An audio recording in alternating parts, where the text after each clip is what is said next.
आपके साथ भी ऐसा होता है कि आप रोज इंग्लिश बोलने की सोचते हो और 2 ही दिन बाद आप उसको सीखना छोड़ देते हो? आपका मोटिवेशन कहीं खो जाता है क्योंकि आपको लगता है कि आपसे नहीं होगा। My name is Shweta and in this video I will be guiding you about how can you learn English without feeling demotivated. अगर आप बहुत ज्यादा डिमोटिवेटेड फील कर रहे हैं, इसका मतलब आपकी अप्रोच में कोई दिक्कत है।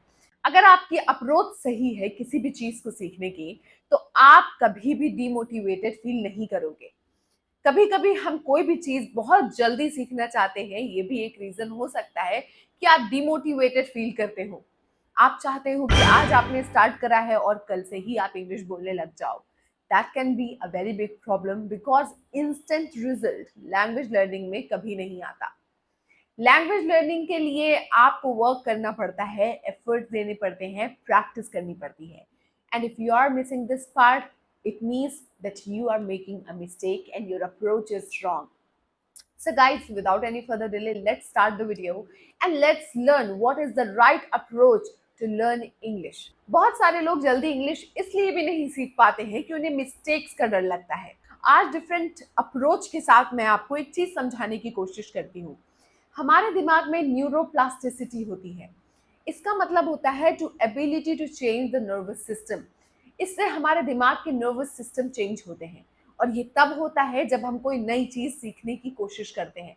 कोई नई चीज जैसे कि लैंग्वेज, पियानो बजाना, गिटार बजाना, जब हम कोई ऐसी चीज सीखते हैं तो हमारे दिमाग में कुछ चेंजेस होते हैं और वो चेंजेस होते हैं न्यूरोप्लास्टिसिटी की वजह से। न्यूरोप्लास्टिसिटी के हिसाब से जब जब आप कोई मिस्टेक करते हो, आपका ब्रेन एक सिग्नल देता है that you have made some mistake, और उस मिस्टेक को सही करने के लिए आप एक राइट अप्रोच अपनाते हो और उसी राइट अप्रोच से आप सीखते हो। यानी कि कोई भी चीज जल्दी सीखने के लिए आपको ज्यादा से ज्यादा मिस्टेक्स करनी चाहिए। अगर आपकी अप्रोच ये है कि मैं एक भी मिस्टेक किए हुए बिना कुछ सीख जाऊं, तो ये अप्रोच गलत है क्योंकि हमारा ब्रेन इस तरह से काम नहीं करता है। हमारे ब्रेन को सीखने के लिए ज्यादा से ज्यादा मिस्टेक्स करनी पड़ती हैं और हम मिस्टेक करके मिस्टेक्स करना नहीं सीखते हैं, हम सीखते हैं सही तरीका उस चीज को करने का।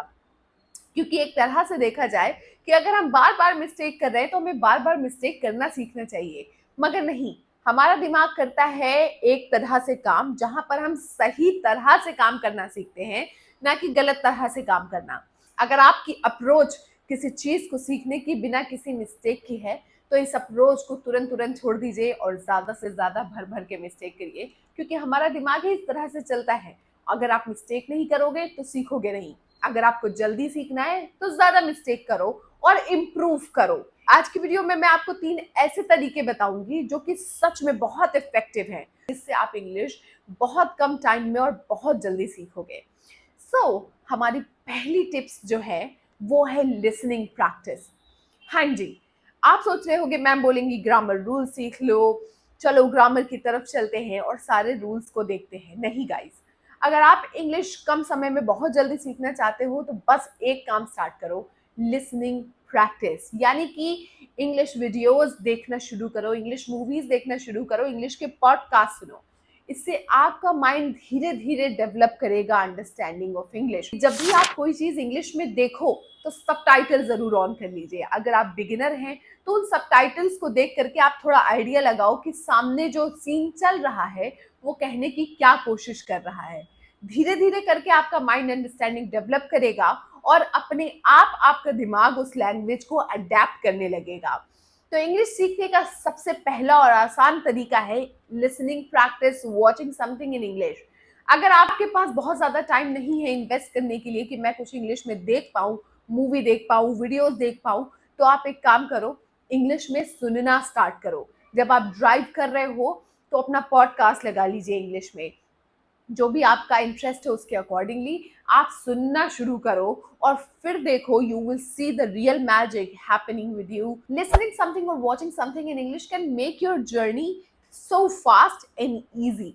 आपको इस चीज में मजा आता है क्योंकि यहाँ पे आप कुछ सीखने के लिए नहीं सीख रहे हो, आप बस कर रहे हो और ऑटोमेटिकली आप उस चीज को सीखने लगोगे। सेकेंड तरीका है इंग्लिश को जल्द से जल्द सीखने का कि आप बोलना शुरू करो। जितना जल्दी हो सके आप अपनी लाइफ में इंग्लिश को लाइए। ऐसा नहीं कि सिर्फ मौका मिल रहा है तब इंग्लिश बोले, नहीं, आप उसको अपना लाइफस्टाइल बनाओ। अगर आप बड़े सिटीज के लोग देखोगे लाइक बैंगलोर, दिल्ली, तो वो लोग इंग्लिश में बात करना प्रेफर करते हैं।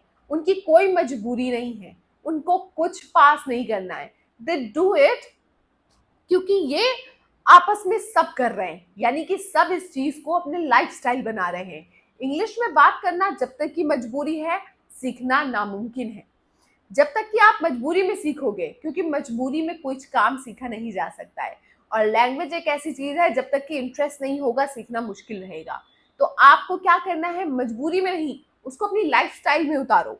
ज्यादा से ज्यादा फ्रेजेस इंग्लिश में बात करो, वोकैबुलरीज इंग्लिश की यूज करो। सबसे अच्छा तरीका है कि अगर आप बिगिनर हो तो अपने आप को रिकॉर्ड करो, record your self every day. आप डेली रूटीन से स्टार्ट करो कि मैं रोजमर्रा की जिंदगी में करती क्या हूँ, व्हाट इज माय रूटीन। अपना रूटीन बताओ, दूसरों का रूटीन बताओ, बस बोलना स्टार्ट करो। क्योंकि केवल इनपुट करने से कुछ नहीं होगा जब तक कि आप आउटपुट नहीं करते हो। आउटपुट मतलब जो भी आपने सीखा है उसको आप यूज करो। ऐसा अक्सर होता है कि आपको कोई नई वोकैबुलरी मिलती है, आपने उसको पढ़ा समझा, मगर कुछ समय बाद आप उसी वोकैबुलरी को भूल जाते हो। क्यों ऐसा होता है? क्योंकि आपको वो वोकैबुलरी याद नहीं रही। याद क्यों नहीं रही? क्योंकि आपने उसको लाइफस्टाइल में लाया नहीं है, आपने उसको यूज नहीं किया है। And when you don't use the thing, you lose it.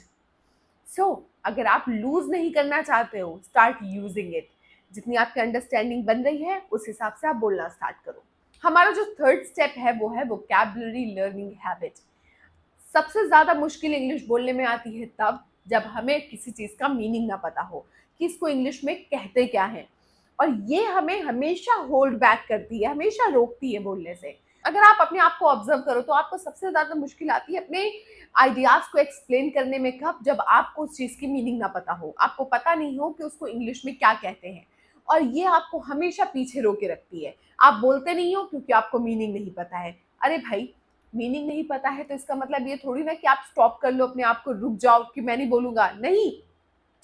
Start learning vocabulary, learn 5 vocabularies every single day. मगर वोकैबुलरीज याद करने का भी एक तरीका है, और वो तरीका है उसको यूज करना। अगर आपने 2 से 3 वोकैबुलरी रोज याद करना शुरू कर दी तो आपके पास इतने सारे वर्ड्स होंगे तो आपको बोलते हुए बिल्कुल भी हेजिटेशन नहीं होगी, और आपके पास अपनी बात को रखने के लिए मीनिंग्स होंगे, जो कि बहुत इंपॉर्टेंट है इंग्लिश बोलने के लिए। So guys, start learning vocabulary, start using vocabularies. ज़्यादा से ज़्यादा वोकैबुलरीज का यूज़ करो और इंग्लिश को अपना लाइफस्टाइल बनाओ। बोलते वक्त ज़्यादा से ज़्यादा चीज़ों को इंग्लिश में ही बोलो। अगर मुझे पता है कि ये कुर्सी है और कुर्सी को इंग्लिश में चेयर बोलते हैं, मैं इसको आज से चेयर बोलूंगी, और ये कॉन्शियसनेस से आएगा। आपको कॉन्शियस होना पड़ेगा इस चीज के लिए कि अब मैं जो भी चीज बोलूंगी वो इंग्लिश में बोलूंगी। मैं जितनी भी चीजों को इंग्लिश में जानती हूँ उसको मैं इंग्लिश में बोलूंगी। क्योंकि जब तक कि आप कॉन्शियस नहीं होगे, आप अपने बचपन की हैबिट, जिसको हिंदी की हैबिट है, बचपन से आप अपनी नेटिव लैंग्वेज में बात करते चले आ रहे हो, जो भी आपकी नेटिव लैंग्वेज है, तो आप इस हैबिट को कैसे तोड़ोगे जब तक कि आप कॉन्शियस एफर्ट नहीं करोगे। आपको एक कॉन्शियस एफर्ट करना होगा, और ये कॉन्शियस एफर्ट बहुत आसान है क्योंकि आप डिसाइड करोगे इसको करना, कोई और डिसाइड नहीं करेगा। You will decide that from now I will speak in English. देखा, इंग्लिश सीखना एक बहुत आसान चीज है, इतना भी मुश्किल नहीं है। अगर आपको तब भी कोई प्रॉब्लम आती है, आप नीचे दिए गए नंबर पे कॉल करके अपनी ऑनलाइन क्लासेस के लिए इनरोल करा सकते हैं, जो कि हम स्प्रेडिंग स्किल्स में आपको प्रोवाइड करेंगे सबसे कम प्राइस में, because I care about you and I feel for you. Always remember one thing, English सीखना टफ नहीं होता है, बस थोड़ी सी प्रैक्टिस चाहिए होती है, जो हम करते नहीं हैं, और फिर हम कहते हैं ओफ वो मुझे इंग्लिश नहीं आती।